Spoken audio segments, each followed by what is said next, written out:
আপনার মন খারাপ হলে আপনি এই সূরাটা পড়বেন, আপনার মন ভালো হয়ে যাবে। এটাকে দি অ্যান্টি ডিপ্রেসেন্ট সূরা বলে, মানে ডিপ্রেশন কাটায় ফেলে।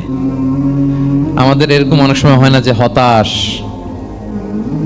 দেয়ালে পিঠ ঠেকে গেছে, কোনো বের হওয়ার রাস্তা নাই, কই যাব, কোথাও সফলতা নাই, সবাই আমাকে ভুল বুঝতেছে, এরকম মাঝে মাঝে হয় না? আমাদের সবার লাইফে আপস এন্ড ডাউনস আছে।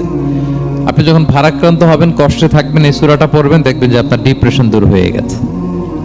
তো আল্লাহর হাবিব সাল্লাল্লাহু আলাইহি ওয়াসাল্লাম যখন এরকম ভারাক্রান্ত ছিলেন, চিন্তিত ছিলেন, তখন আল্লাহর হাবিব সাল্লাল্লাহু আলাইহি সাল্লামকে চিন্তামুক্ত করবার জন্য আল্লাহ তাআলা এই চমৎকার সূরাটি নাজিল করেছেন।